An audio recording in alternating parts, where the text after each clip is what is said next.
Bom dia, senhor presidente, senhoras e senhores deputados. Volto agora a esta tribuna, dessa vez não para criticar o uso das medidas provisórias do governo do Estado, porque eu, da última vez que subi a esta tribuna durante a ordem do dia, critiquei o uso abusivo de medidas provisórias. Acredito eu que quem deve legislar é o legislativo e não o executivo. Mas não vou, desta vez, me aprofundar sobre essa questão do uso abusivo da medida provisória. Na próxima eleição, na próxima votação sobre medidas, uma próxima medida provisória que for votado aqui, que tem duas aí na fila, eu vou voltar e vou me aprofundar utilizando até o livro do governador Flávio Dino sobre medidas provisórias, em que ele faz uma crítica sobre as medidas provisórias. Vou trazer este livro aqui, o resumo do livro, e vou falar e argumentar com o próprio argumento do governador, de seu livro, contra o uso abusivo das medidas provisórias. Mas hoje eu não vou entrar no mérito da medida provisória em si. Vou deixar para o segundo momento, para a próxima medida provisória. Hoje eu vou falar sobre o conteúdo desta medida provisória, mas, mais especificamente, o que eu venho batendo aqui, que são os pareceres da CCJ nesta casa. Entra presidente, sai presidente, deputado Rafael Leitor. Não encare isso como uma crítica pessoal. É uma crítica que eu faço desde a gestão passada. Porque a CCJ aqui desta casa, ela parece que ela favorece determinadas pessoas ou o governo e desfavorece determinados deputados aqui nesta casa. A deputada Nina Mello, que também teve hoje a sua emenda rejeitada pela CCJ, pelo parecer da CCJ. E o deputado Wellington também, 3 vezes. Então, nós precisamos saber, presidente, qual o papel da CCJ nessa casa? Se ela faz um papel meramente de defesa dos projetos inconstitucionais, muito dele, como este, do governo do Estado. Ou se ele encara todo mundo de igual para igual, inclusive os deputados desta casa. Porque eu acredito, e acredito que a maioria dos deputados aqui também, acho que se tiver que favorecer alguém, a CCJ, que favoreça os deputados e não o governo, já que nós somos um poder aqui nesta casa. Então, se tiver que favorecer alguém, que eu sou contra, que eu acho que todo mundo tem que ser tratado com isonomia, todos os poderes, todos os deputados, governo e tal, mas se tiver que favorecer alguém, que favoreça os colegas. Agora, o que aconteceu? Eu não vou entrar no mérito da medida provisória, inclusive, eu já falo de antemão que eu vou votar a favor com ressalvas. Mas o que eu quero relatar aqui é que a CCJ considerou a minha emenda de número 1, certo? Que acrescenta o parágrafo 2º ao artigo 3º, o que eu faço? Eu instituo aqui, nessa medida provisória, uma multa, um valor de multa de R$100 por metro quadrado, daqueles proprietários de imóveis que foram notificados pela vigilância, pelos agentes sanitários, certo? E que não cumpriram aquela diligência. Eu estabeleço aqui, nós estabelecemos aqui uma multa de R$100 por metro quadrado. Porque aquele sujeito ali, que não está fazendo a sua parte, pode infectar a casa da grávida que está ali na esquina.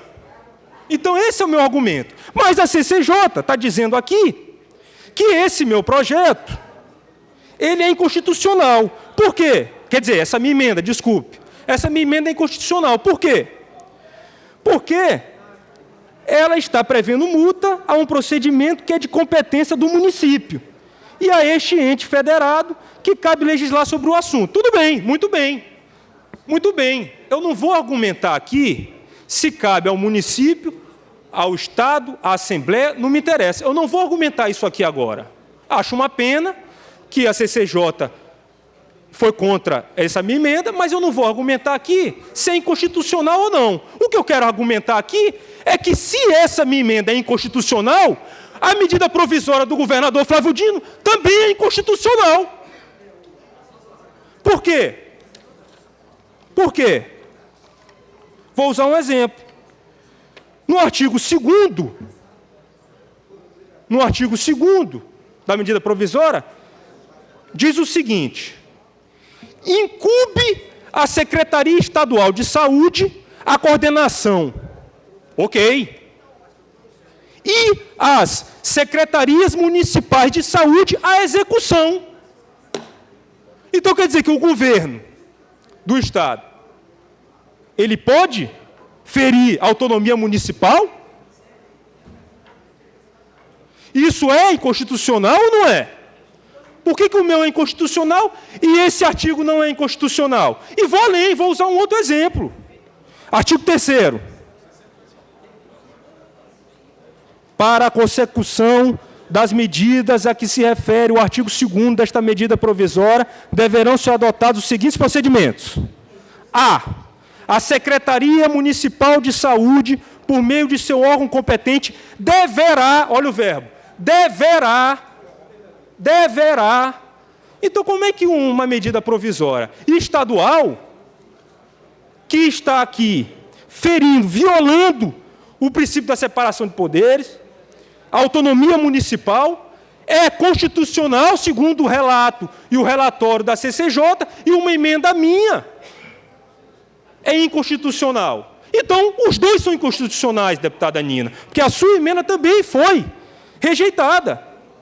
E está aqui, o mesmo parecer. O parecer aqui da CCJ diz o seguinte, que a sua emenda, deputada Nina, a emenda de número 2, viola o princípio federativo, o artigo 24º, e a autonomia municipal. E o que a medida provisória do governo faz? Ela não viola esse mesmo princípio? Deputado Adriano. Eu acho que aqui, deputado Wellington falou que aqui temos a presença de advogados. Eu quero que os advogados façam essa reflexão. Eu, apesar de não ser advogado, eu sou economista, sou administrador, mas eu entendo um pouco de direito, até porque, para legislar, eu aprendi muito nesta casa, e sou uma pessoa esforçada que quero, e que aprendo, e que leio, e que quero saber o que é uma medida provisória, o que é a constitucionalidade ou não de um projeto, deputado Edilás. E Vossa Excelência é advogado e sabe muito bem disso, lhe concedo a parte. Deputado Adriano, realmente, em alguns momentos, essa casa tem 2 pesos, 2 medidas. Essa medida provisória, o objetivo dela, não tenho dúvida que é um objetivo de grande valia para a sociedade, mas é eivada de inconstitucionalidade. 100%. Eu li ela quase toda e, em momento algum, o Estado pode delegar às secretarias municipais atribuições sem o gestor municipal aderir àquilo ou não. Mas como a forma ditatorial do governo é essa, de achar que manda, pode, obedece quem tem juízo, vou votar contra, desde já, essa medida provisória, uma vez que Vossa Excelência, eu e a deputada Nina apresentamos também projetos nesse mesmo sentido, todos tiveram parecer da inconstitucionalidade, e agora nós vamos aprovar uma medida provisória que trata do mesmo sentido, com inconstitucionalidades latentes para qualquer leigo que lê, e nós vamos pegar e aprovar aqui nesta casa. Então, quero parabenizar Vossa Excelência e dizer que realmente nós temos que começar a pautar a Comissão de Constituição e Justiça no sentido de ou vamos fazer vista grossa para todo mundo, ou vamos ter critério também para o governo do Estado. Muito obrigado, senhor. Deputado Adriano, uma parte.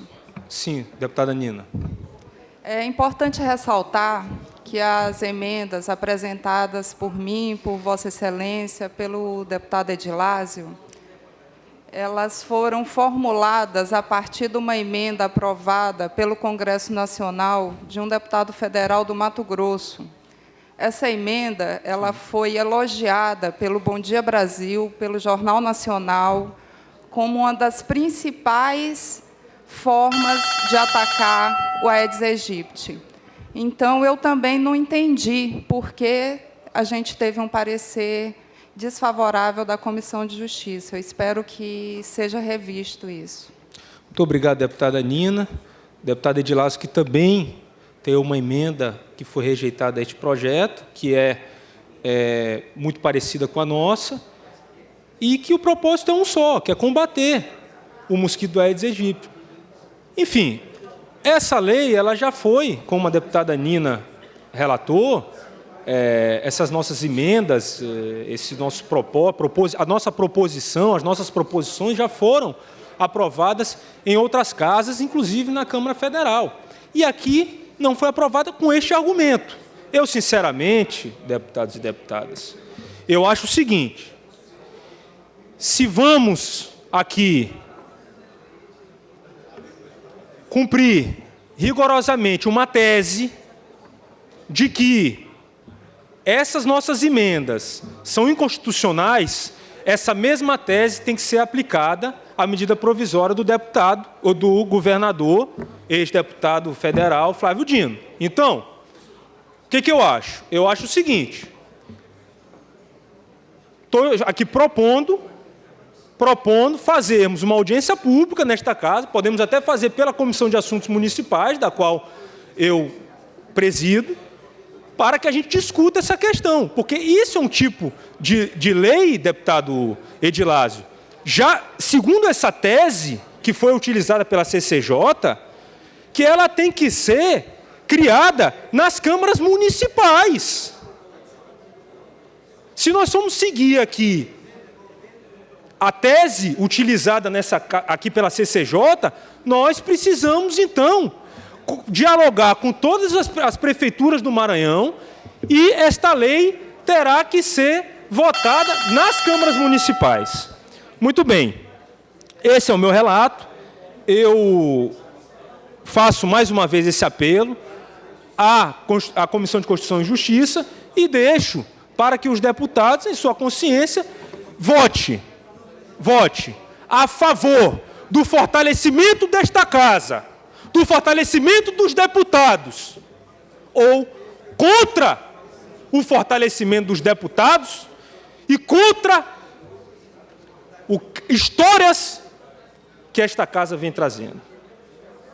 Eu acho que aprovar um projeto desse, em detrimento a 3 deputados estaduais, rasgando a Constituição, segundo a CCJ, ela mesma está falando aqui, é fortalecer ainda mais o Executivo e nos deixar ainda mais à mercê do Poder Executivo. Já não basta o Poder Executivo mandar em tudo e em todos.